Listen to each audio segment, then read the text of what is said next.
Hello students, आज का हमारा टॉपिक रहेगा diminishing balance method. Diminishing balance method क्या होता है? अगर हम इसके मीनिंग की बात करें, the value of asset goes on diminishing year after year. The amount of depreciation charge every year also goes on decline. इस मेथड के अकॉर्डिंग जैसे जैसे हम किसी एसेट को यूज़ करते चले जाते हैं तो उसकी वैल्यू कम होती चली जाती है, वैसे वैसे डेप्रिसिएशन भी कम चार्ज किया जाता है। हर साल डेप्रिसिएशन जो है डिक्लाइनिंग होता चला जाता है। जैसे सपोज करो हमने एक असेट परचेज की 10,000 की और उसके ऊपर 10% से डेप्रिसिएशन लग रहा है according to diminishing balance method. तो फर्स्ट ईयर में कितना डेप्रिसिएशन लगेगा? 10,000 पे 10% 1000 डेप्रिसिएशन कैलकुलेट हो जाएगा। नेक्स्ट ईयर इसकी बुक वैल्यू कितना बची? 10,000 में से 1000 हम डेप्रिसिएशन लगा चुके, अब बुक वैल्यू कितनी बची? 9,000। इसके ऊपर 10% से डेप्रिसिएशन कैलकुलेट करेंगे, 900 आ जाएगा। फिर नेक्स्ट ईयर 9,000 में से 900 डेप्रिसिएशन लग चुका, अब इसकी बुक वैल्यू कितनी बच गई? 8,100। इसके ऊपर डेप्रिसिएशन कैलकुलेट करेंगे 10% से 810 आ जाएगा। इसी तरीके से नेक्स्ट ईयर करेंगे।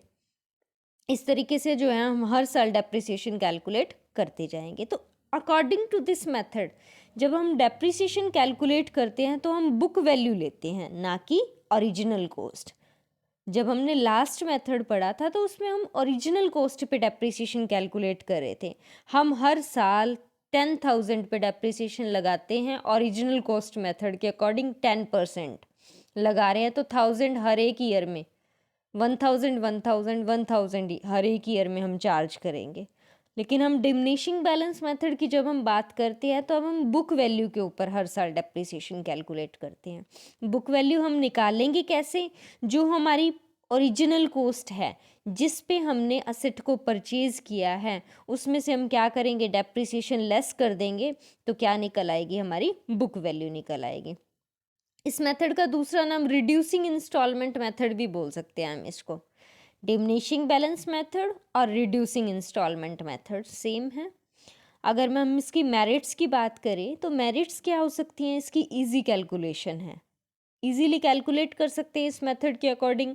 अगर हम डिफरेंट असेट्स भी यूज़ कर रहे हैं अपने बिजनेस में तो भी इजीली कैलकुलेट कर सकते हैं इस मेथड के अकॉर्डिंग हम डेप्रिसिएशन।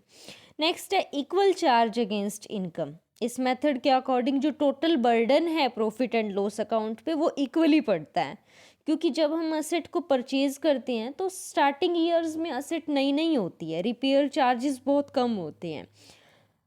अब रिपेयर चार्जेस कम है तो स्टार्टिंग ईयर में इस मेथड के अकॉर्डिंग हम डेप्रिसिएशन ज़्यादा चार्ज कर रहे हैं। जैसे जैसे हम असेट को यूज़ करते चले जाते हैं तो उसके ऊपर रिपेयर चार्जेस ज़्यादा आते जाते हैं और डेप्रिसिएशन इस मेथड के अकॉर्डिंग कम होता चला जाता है। तो यानी कि कुल मिलाकर के इक्वली बर्डन पड़ता है प्रॉफिट एंड लॉस अकाउंट के अंदर के ऊपर। स्टार्टिंग ईयर में रिपेयर चार्जेस कम, डेप्रिसिएशन ज़्यादा। लेटर ईयर में रिपेयर चार्जेस ज़्यादा, डेप्रिसिएशन कम। तो इस मेथड के अकॉर्डिंग जो है प्रॉफिट एंड लॉस अकाउंट पर इक्वली बर्डन पड़ता है। तो इसकी मेरिट्स बन जाएगी no undue pressure in later year. अभी मैंने आपको बताया कि कोई ज़्यादा प्रेशर नहीं आता लेटर ईयर्स पे। क्यों नहीं आता? क्योंकि हम स्टार्टिंग ईयर में रिपेयर चार्जेस हमारे ज़्यादा हो रही हैं और डेप्रिसिएशन कम चार्ज कर रहे हैं इस मेथड के अकॉर्डिंग। जबकि जो हमने फिक्स्ड इंस्टॉलमेंट मेथड पढ़ा था उसमें यही था कि लेटर ईयर पे ज़्यादा प्रेशर आता है, क्योंकि रिपेयर चार्जेस भी बढ़ जाते हैं और आप डेप्रिसिएशन भी सेम चार्ज कर रहे हो, तो उसमें ज़्यादा प्रेशर आता है लेटर ईयर पे। लेकिन जब हम इस मेथड की बात करते हैं तो ज़्यादा प्रेशर नहीं आता लेटर ईयर्स पर। नेक्स्ट है balance of asset is never return of to zero. Asset की वैल्यू हम कभी भी जो है ज़ीरो तक नहीं लेके जा सकते, ये इसकी मेरिट्स है। क्योंकि अगर हम चाहे असेट कितनी भी पुरानी हो जाती यूज़ करने के बाद जब उसको बेचा जाता है तो उससे कुछ ना कुछ स्क्रैप वैल्यू ज़रूर रियलाइज होती है। नेक्स्ट है approved method by income tax authorities, जो हैं इस मेथड को अप्रूव करती हैं। इनकम टैक्स अथॉरिटी इस मेथड को टॉप प्रायोरिटी पे रखती है डेप्रिसिएशन कैलकुलेट करने के लिए। अगर हम इसकी डीमेरिट्स की बात करें तो asset can not be completely return of, कि आप असेट की वैल्यू को कम्प्लीटली ज़ीरो तक नहीं लेके जा सकते। जब हम फिक्स्ड इंस्टॉलमेंट की बात करते हैं तो हम उसमें असेट की वैल्यू को कम्प्लीटली राइट ऑफ कर सकते हैं, लेकिन इस मेथड के अकॉर्डिंग हम इसको कम्प्लीटली राइट ऑफ नहीं कर सकते। कुछ ना कुछ बैलेंस, जैसे ही हम असेट को यूज़ करते हैं, 5 साल 10 साल यूज़ किया, यूज़ करने के बाद जैसे ही हम उसको मार्केट में बेच रहे हैं तो उससे कुछ ना कुछ स्क्रैप वैल्यू हमें रियलाइज होती है, चाहे वो छोटी अमाउंट में क्यों ना हो। ओमिशन ऑफ इंटरेस्ट फैक्टर को हमने यहाँ इग्नोर कर दिया। अगर हम कोई एसेट परचेज़ कर रहे हैं तो हमने कहीं से पैसा लेकर के एसेट परचेज़ की, इन्वेस्ट किया पैसा, तो उसके ऊपर हमें इंटरेस्ट वगैरह कैलकुलेट करना चाहिए, बट हम यहाँ इंटरेस्ट फैक्टर को इग्नोर कर रहे हैं। Difficulty in determining the rate of depreciation, depreciation की जो रेट है उसको कैलकुलेट करना, उसको डिटरमाइन करना बहुत मुश्किल होता है इस मेथड के अकॉर्डिंग कि कितने % से जो है हमें डेप्रिसिएशन लगाना चाहिए। ठीक है, नेक्स्ट है knowledge of original cost and up to date in depreciation not possible. अगर हम अपने बिजनेस में बहुत सारी मशीन से एक साथ यूज़ कर रहे हैं या बहुत सारी एसेट्स एक साथ यूज़ कर रहे हैं, तो हमें जो है ओरिजिनल कॉस्ट क्या है उसकी और उसकी डेप्रिसिएशन कितना चार्ज कर रहे हैं हम हर साल, उसकी ज़्यादा जो है हमें इंफॉर्मेशन नहीं रहती। अगर हम इसकी सूटेबिलिटी की बात करें तो ये मेथड कहाँ सूटेबल है, जहाँ कंपैरेटिवली लॉन्ग लाइफ है। आप ऐसी एसेट अपने बिजनेस में यूज़ कर रहे हो जिसकी कंपैरेटिवली लॉन्ग लाइफ है, तो वहाँ ये मेथड जो है यूज़ करना ज़्यादा बेनिफिशियल है। and which require considerable repair in the latter year when they become older। जब वो एसेट पुरानी होती चली जाती है, जैसे जैसे आप यूज़ करते हो, तो बाद के ईयर्स में रिपेयर चार्जेस बढ़ते चले जाते हैं, तो वहाँ इस मेथड को यूज़ करना जो है ज़्यादा एप्लीकेबल है। अगर हम इसके डिफरेंस की बात करें तो इन दोनों में डिफरेंस क्या है। लास्ट मेथड हमने पढ़ा फिक्स्ड इंस्टॉलमेंट मेथड, अब हमने पढ़ा डिमिनिशिंग बैलेंस मेथड। तो इन दोनों की अगर हम डिफरेंस की बात करें तो फिक्स्ड इंस्टॉलमेंट मेथड के according amount of depreciation equal depreciation charge करते हैं हम एवरी ईयर। सपोज करो हमने 1 लाख की कोई मशीनरी परचेज़ की तो उस पर 10% से डेप्रिसिएशन लगा रहे हैं, तो फिक्स्ड इंस्टॉलमेंट मेथड के अकॉर्डिंग अगर मुझे 3 ईयर्स तक डेप्रिसिएशन लगाना है तो हर ईयर 1 लाख पे 10% डेप्रिसिएशन लगेगा, यानी कि 10,000 10,000 10,000। अगर हम डिमिनिशिंग बैलेंस मेथड की बात करें तो depreciation goes on decreasing year after year, हर साल आपका डेप्रिसिएशन कम होता चला जाएगा। फर्स्ट ईयर में 1 लाख पे 10% लगाया 10,000, फिर नेक्स्ट ईयर में उसकी बुक वैल्यू कितनी रह जाएगी, 1 लाख की ओरिजिनल कॉस्ट थी, 10,000 हमारा डेप्रिसिएशन लग चुका, 90,000 रहेगी। अब 90,000 पे 10% कैलकुलेट करेंगे, 9,000 रह जाएगी। नेक्स्ट ईयर में फिर 90,000 में से 9,000 लेस करके जो वैल्यू आएगी फिर उसके ऊपर डेप्रिसिएशन लगाएंगे, यानी कि इस मेथड के अकॉर्डिंग आपका डेप्रिसिएशन क्या है, हर साल कम होता चला जाएगा। Basis of calculation of depreciation, कैसे कैलकुलेट करते हैं हमने अभी डिस्कस किया कि फिक्स्ड इंस्टॉलमेंट की जब हम बात करते हैं तब हम ओरिजिनल कॉस्ट के ऊपर डेप्रिसिएशन कैलकुलेट करते हैं, लेकिन जब हम डिमिनिशिंग बैलेंस मेथड की बात करते हैं तब हम बुक वैल्यू के ऊपर डेप्रिसिएशन कैलकुलेट करते हैं। नेक्स्ट है zero level. Fixed installment method की अगर हम बात करते हैं तो book value of the asset can be reduce to zero तक लेके आ सकते हैं, क्योंकि अगर हम किसी असेट को 10 साल तक यूज़ कर रहे हैं, 1 लाख की हमने असेट परचेज की, तो 10 साल के बाद ऑटोमेटिकली उसकी वैल्यू जो है जीरो हो जाएगी। हर साल उसके ऊपर 10% से डेप्रिसिएशन लग रहा है, 10,000, तो 10 साल के बाद जो है उसकी वैल्यू ज़ीरो हो जाएगी। According to diminishing balance method ऐसा नहीं होता। जब हम असेट को यूज़ करते चले जाते हैं, इवन हमने 10 से 12 साल तक यूज़ करने के बाद भी अगर हम उसको बेचते हैं तो कुछ ना कुछ हमें उससे, चाहे वो स्मॉल अमाउंट के अंदर हमें क्यों ना रिसीव हो, कुछ ना कुछ हमें स्क्रैप वैल्यू ज़रूर रियलाइज होती है, यानी कि कंप्लीटली आप ज़ीरो तक नहीं लेके जा सकते इस मेथड के अकॉर्डिंग।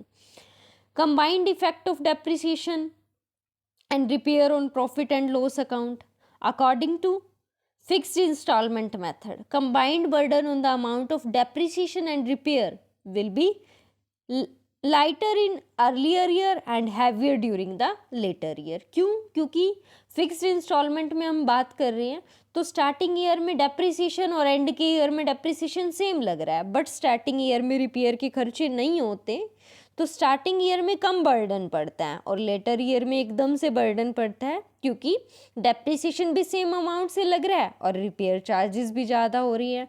बट अगर हम डिमिनिशिंग बैलेंस मेथड की बात करें तो combined burden on amount of depreciation and repair will be almost equal. क्यों इक्वल क्यों आता है? क्योंकि स्टार्टिंग ईयर में रिपेयर चार्जेस कम, डेप्रिसिएशन ज़्यादा, लेटर ईयर में डेप्रिसिएशन कम, रिपेयर चार्जेस ज़्यादा। तो P&L अकाउंट जो हम बनाएंगे तो उसके ऊपर इक्वली बर्डन पड़ेगा। रेट ऑफ डेप्रिसिएशन की बात करें, rate of depreciation is kept low in comparison to diminishing balance method. जब हम फिक्स्ड इंस्टॉलमेंट की बात करते हैं तो जो रेट ऑफ डेप्रिसिएशन है वो कंपैरेटिवली लो रखा जाता है। अगर हम डिमिनिशिंग बैलेंस मेथड की बात करते हैं तो rate of depreciation is kept high in comparison to original cost method के कंपैरिजन में इसमें रेट ऑफ डेप्रिसिएशन हाई रहता है। Income tax authority top priority किसको देती है? डिमिनिशिंग बैलेंस मेथड को।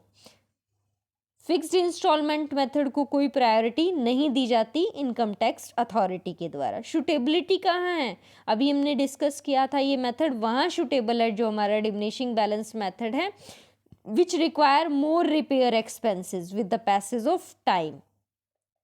आप ऐसी एसेट्स अपने बिजनेस में यूज़ कर रहे हो जो लॉन्ग लाइफ है जिसकी, और जैसे जैसे आप असेट को यूज़ करते जाते हो तो उसके रिपेयर चार्जेस बढ़ते चले जाते हैं। जैसे सपोज करो आपका प्लांट एंड मशीनरी है, व्हीकल है, तो इन असेट्स के लिए हम डिमिनिशिंग बैलेंस मेथड जो है ये जो है शूटेबल रहता है। अगर हम फिक्स्ड इंस्टॉलमेंट मेथड की बात करें, कहाँ शूटेबल है? It is suitable for asset in which repair charges less. जहाँ आपके रिपेयर के खर्चे क्या हैं? कम होते हैं, वहाँ ये मेथड शूटेबल रहता है। जैसे पेटेंट है, ट्रेडमार्क है, लैंड एंड बिल्डिंग है, तो वहाँ ये मेथड शूटेबल है। अगर अब हम इसको एक एग्जांपल के थ्रू देखें, अल्पाइन ट्रेडर्स परचेज कर रही है एक मशीन 1 अप्रैल 2014 को at a cost of 8,000 and spent 2,000 on it's installation. 8,000 की 1 अप्रैल 2014 को मशीनरी परचेज की है, 2,000 उसकी इंस्टॉलेशन पे खर्चा हो गया।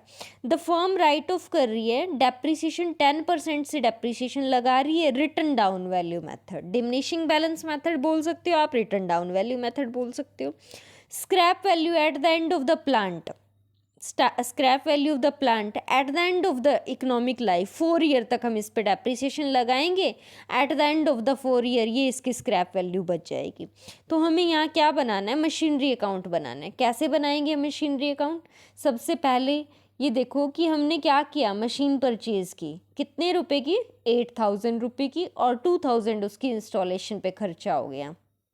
तो 1 अप्रैल को हमने मशीनरी परचेज की, machinery account debit to bank account, bank से पेमेंट करेंगे तो टू बैंक अकाउंट आ जाएगा 8,000।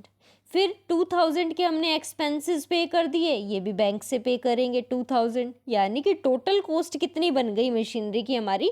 10,000। अब हम उसके ऊपर डेप्रिसिएशन कितना लगा रहे हैं? 10% से।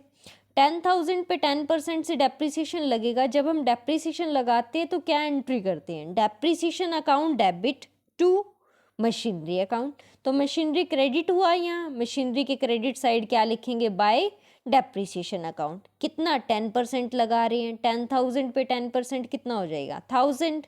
बाय बैलेंस कैरी डाउन, 10,000 में से 1,000 लेस हो जाएगा, 9,000 का बैलेंस कैरी डाउन करो। नेक्स्ट ईयर फिर क्या करेंगे? 9,000 बैलेंस ब्रोट डाउन करेंगे। अब जो वैल्यू बची हुई है, हमने क्या पढ़ा था, जो बुक वैल्यू आएगी उसके ऊपर हमें डेप्रिसिएशन कैलकुलेट करना है।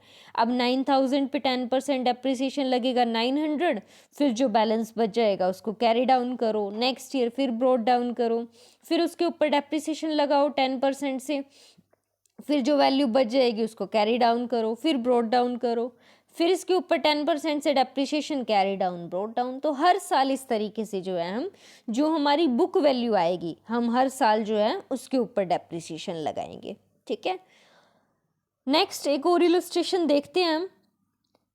On 1 April 2012 mister x purchase a second hand machinery purchase की। 1 मई 2012 को मिस्टर एक्स ने परचेज की है सेकेंड हैंड मशीनरी 50,000 इसकी कॉस्ट है and paid 11,000 for its overhauling, 5,000 जिसके इंस्टॉलेशन पे खर्चा किया, विच वॉज कंप्लीटेड ऑन 30/6/2012 को कंप्लीट हुई है वो बन करके। 1/1/2014 को उसके ऊपर रिपेयर वर्क किया गया, was carried out on the machine and ₹5,000 were spent for the same, और उसके लिए 5,000 रुपये का खर्चा हो गया। मशीन को बेच दिया गया है 31 जनवरी 2015 को। रिपेयर परचेज़ किया था हमने 2012 में और बेच दिया उस मशीन को 2015 में। जब हमने मशीनरी को बेचा तो उससे हमें कितने रुपए रियलाइज हुए? 21,000 रुपीज़ हमें उससे रिसीव हुए और 1,000 रुपये उसकी डिसमेंटलिंग चार्जेस हो गए, खर्चा हो गया उसके ऊपर। कंपनी क्या कर रही है? डेप्रिसिएशन लगा रही है मशीनरी के ऊपर 20% से, डिमिनिशिंग बैलेंस मेथड से। तो हमें हर साल कंपनी क्या करती है? अपनी बुक्स 31 मार्च को क्लोज करती है, मशीनरी अकाउंट बनाना है। सिंपल है। सबसे पहले हमने मशीनरी परचेज की 50,000 की, ठीक है, 11,000 उसकी और 5,000 उसकी इंस्टॉलेशन पे, 11,000 ओवरहोलिंग पे और 5,000 उसकी इंस्टॉलेशन पे, यानी कि टोटल खर्चा कितना हुआ? 11 और 5 16,000, 16,000 हो गया। और 50,000 की हमने मशीनरी परचेज ही की थी। परचेज़ की हमने 1 मई 2012 को, बैंक से पेमेंट हो जाएगी। जो हम खर्चे पे कर रहे हैं, मशीनरी जो है कंप्लीट बन कर के कब तैयार हो रही है? 30 जून को 2012 में। तो ये इसके रिपेयर के जो खर्चे हैं, सॉरी जो इंस्टॉलेशन के खर्चे हैं, वो हम बैंक से पे कर देंगे कब? 30 जून को। यानी कि टोटल उसकी हमें कॉस्ट कितनी पड़ी? 66,000। अब हम उसके ऊपर डेप्रिसिएशन लगा रहे हैं, हर साल कितना लगाना? 20%। तो 66,000 पे अगर हम 20% डेप्रिसिएशन लगाएंगे तो पहले डेप्रिसिएशन कितने महीने का कैलकुलेट होगा? 30 जून के अंदर वो कंप्लीट बन करके तैयार हुई थी। 30 जून को वो कंप्लीट बन करके तैयार हुई थी।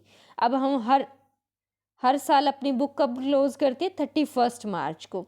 तो 30 जून से लेके 31 मार्च तक 9 मंथ का डेप्रिसिएशन कैलकुलेट होगा सबसे पहले, ठीक है।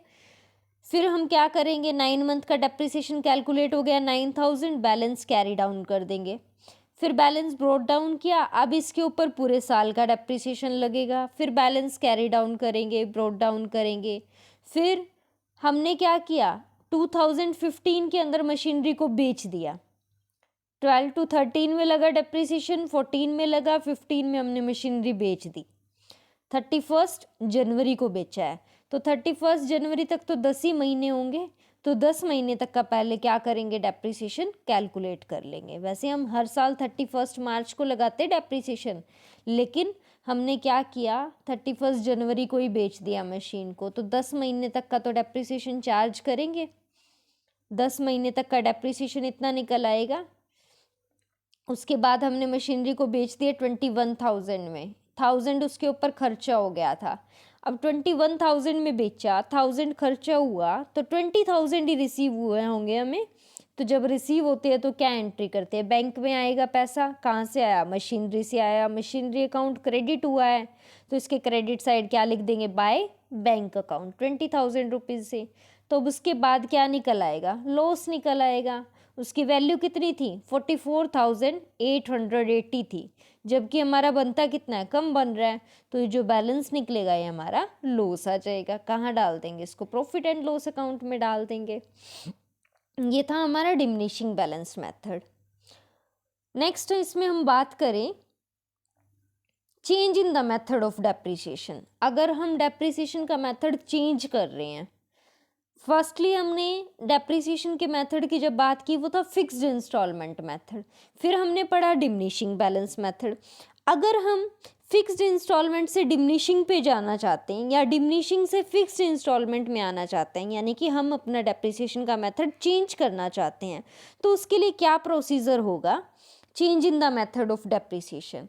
A change from one method of providing depreciation to another method should be made only in the following cases. In cases में ही आप अपने depreciation का method change कर सकते हो। कौन कौन से cases हैं? The adoption of new method is required by statute. आपके विधान में होना चाहिए, लिखा होना चाहिए कि आप मेथड चेंज कर सकते हो, तभी चेंज कर सकते हैं। The new method is required for compliance with an accounting standards को फॉलो करने वाला होना चाहिए आपका नया मेथड, ठीक है। और if it is consider that the change would result in a more appropriate, अगर चेंज करना ज़्यादा बेटर है, चेंज करने से ज़्यादा बेटर हमारी पोजीशन आती है, तो हमें जो है मेथड चेंज करना चाहिए, अप्रोप्रिएट रहता है। अब हम बात करते हैं चेंज कैसे कर सकते हैं, change in the method of depreciation. Suppose करो हम पहले फिक्स्ड इंस्टॉलमेंट मेथड यूज़ कर रहे थे, हम डिमिनिशिंग में जाना चाहते हैं, या हम पहले रिटर्न डाउन वैल्यू मेथड के अकॉर्डिंग डेप्रिसिएशन लगा रहे थे, अब हम फिक्स्ड इंस्टॉलमेंट मेथड के अकॉर्डिंग लगाना चाहते हैं, तो हम कैसे कैलकुलेट करेंगे। सपोज करो हमने एक मशीन परचेज़ की ₹10 लाख की, हमने एक मशीनरी परचेज की ₹10 लाख की, 1 अप्रैल 2010 को परचेज की हमने 10 लाख रुपए की मशीनरी। हम कौन सा मेथड के अकॉर्डिंग डेप्रिसिएशन लगा रहे हैं, रिटर्न डाउन वैल्यू मेथड के अकॉर्डिंग 10% से हम डेप्रिसिएशन लगा रहे हैं। कंपनी बुक्स क्लोज कर रही है, अपनी बुक्स हर साल 31 मार्च को बुक्स क्लोज कर रही है। 31 मार्च को क्या डिसाइड हुआ कि रिटर्न डाउन वैल्यू मेथड को रिप्लेस करके कौन सा मेथड लगाना है, हमें फिक्स्ड इंस्टॉलमेंट मेथड पे जाना है। हमने मशीनरी परचेज की थी 10 लाख की, 1 अप्रैल 2010 को हमने रिटर्न डाउन वैल्यू मेथड से डेप्रिसिएशन लगा रहे हैं, 10% इसकी रेट है, हर साल हम 31 मार्च को डेप्रिसिएशन लगा रहे हैं। 31 मार्च को क्या डिसाइड हुआ कि रिटर्न डाउन वैल्यू की जगह आपको मेथड रिप्लेस करके किस इंस्टॉलमेंट से लगाना है, फिक्स्ड से लगाना है। तो हम क्या करेंगे, दोनों मेथड के अकॉर्डिंग हमें डेप्रिसिएशन कैलकुलेट करना पड़ेगा। अगर मैं फर्स्ट मेथड की बात करूं, अकॉर्डिंग टू फर्स्ट मेथड मेरा अगर मुझे 3 साल तक डेप्रिसिएशन लगाना है, तो फर्स्ट मेथड के अकॉर्डिंग डेप्रिसिएशन कितना बनेगा, 10 लाख की मशीनरी थी, 10% डेप्रिसिएशन लगाया, फर्स्ट में ईयर 1 लाख, नेक्स्ट ईयर क्या करेंगे, 10 लाख में से 1 लाख घटा दो, आपकी बुक वैल्यू कितनी आ गई, 9 लाख। 9 लाख पे 10% लगाओगे कितना आ जाएगा, 90,000। फिर उससे नेक्स्ट ईयर 9 लाख में से 90,000 घटा देंगे, आपकी बुक वैल्यू कितनी रह जाएगी, 8,10,000। फिर उसके ऊपर डेप्रिसिएशन लगाओगे कितना आ जाएगा, 81,000। तो ये है रिटर्न डाउन वैल्यू मेथड के अकॉर्डिंग 3 साल का डेप्रिसिएशन कितना आ गया, 2,71,000। ठीक है। अब हमें इस मेथड से चेंज होके कहाँ जाना है, फिक्स्ड इंस्टॉलमेंट में। अब हम दूसरे मेथड के अकॉर्डिंग डेप्रिसिएशन कैलकुलेट कर लेते हैं। अगर हम दूसरे मेथड के अकॉर्डिंग डेप्रिसिएशन कैलकुलेट करें तो ओरिजिनल कॉस्ट के अकॉर्डिंग 10 लाख पे मेरा डेप्रिसिएशन लगेगा 10%, तो हर साल कितना लग रहा है, 1 लाख। तो 3 सालों का कितना हो गया, 3 लाख। फर्स्ट मेथड अगर हम यूज़ कर रहे थे तो 2,71,000 डेप्रिसिएशन कैलकुलेट हो रहा है, लेकिन हमने इसको छोड़ के कौन से पे जाना है, सेकंड वाले पे।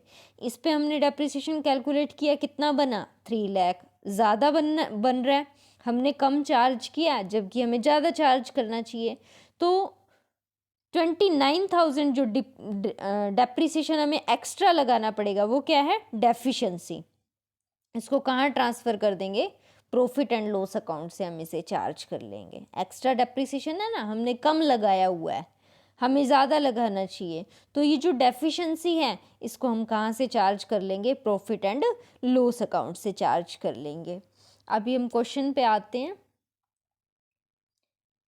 कंपनी परचेज कर रही है मशीनरी 10 लाख की, वही जो मैंने अभी आपको एग्जांपल में समझाया। इस पे 10% डेप्रिसिएशन लग रहा है। 31 मार्च बुक क्लोज हो रही है। 31 मार्च 2014 को डिसाइड किया था कि फिक्स इंस्टॉलमेंट सिस्टम की जगह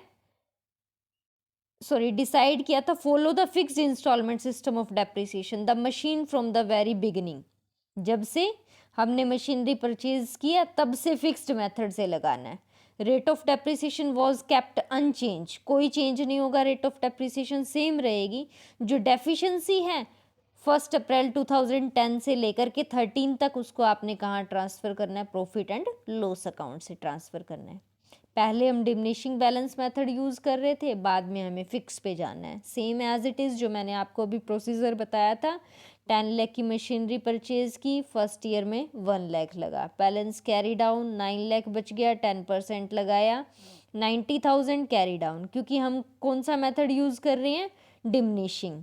फिर यहाँ वही 8,10,000 बच गया, डेप्रिसिएशन लगाया 81,000, ये बैलेंस कैरी डाउन कर रही है, ये बैलेंस कैरी ब्रोड डाउन किया। अब जो डेफिशिएंसी आई है, हम इस मेथड के अकॉर्डिंग, फर्स्ट मेथड के अकॉर्डिंग हमारा कितना डेप्रिसिएशन बनता है, 2,71,000। अगर हम सेकंड मेथड के अकॉर्डिंग लगाएं, इतना लगाना चाहिए था 3 लाख, तो जो 29,000 की डेफिशिएंसी है उसको हम कहाँ ट्रांसफ़र कर देंगे, प्रॉफिट एंड लॉस अकाउंट में ट्रांसफ़र कर देंगे, P&L अकाउंट में ट्रांसफ़र कर देंगे। ठीक है, अब इन्होंने क्या बोला था, 31 मार्च 2014 से आपको फिक्स्ड मेथड यूज़ करना है। तो फिक्स्ड मेथड के अकॉर्डिंग फिर इस साल तो हमें ओरिजिनल कॉस्ट पे लगाना पड़ेगा। ओरिजिनल कॉस्ट कितनी है हमारी, 10 लाख। 10 लाख पे डेप्रिसिएशन लगेगा, यहाँ 1 लाख डेप्रिसिएशन लग जाएगा इस साल। इस साल तो हमें ओरिजिनल कॉस्ट पे लगाना है ना, तो 10 लाख पे 1 लाख डेप्रिसिएशन लग जाएगा। बाकी बैलेंस कैरी डाउन करो, ब्रोट डाउन करो। ठीक है, thank you for watching this.